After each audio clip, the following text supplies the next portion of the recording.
Kenya is looking to strike new partnerships worth 28 billion shillings with the French government. Speaking to French importers, President Uhuru Kenyatta, who is in France on a state visit, asked French businessmen to tap into the horticulture and tourism opportunities in Kenya.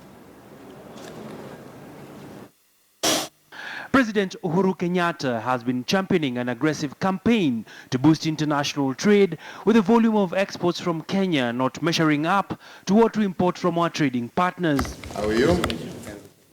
His latest visit to Paris, where the president is expected to meet with his counterpart Francois Hollande, is expected to see Kenya table a set of key areas of partnership. Among what is set to top the president's agenda include security, tourism, trade and development cooperation. We are also countries that have been affected by terrorism, and therefore you can expect that there will be very high-level discussions around security. The significance of the bilateral visit is premised on France's long-standing history with Kenya as a key trading partner. France is the country's sixth largest investor, and through the French Overseas Development committed 88.5 billion shillings to France's various projects. We would like to see more tourists, French tourists coming to the country.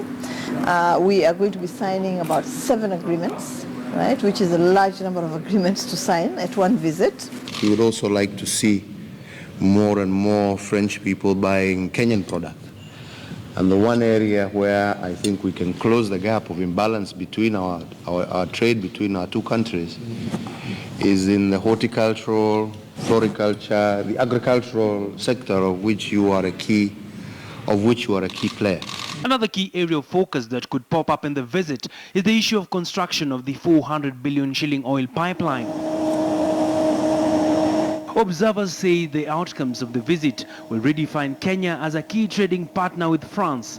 The president will be wrapping up his foreign travels with a visit to Germany. Abiagina, KTN News.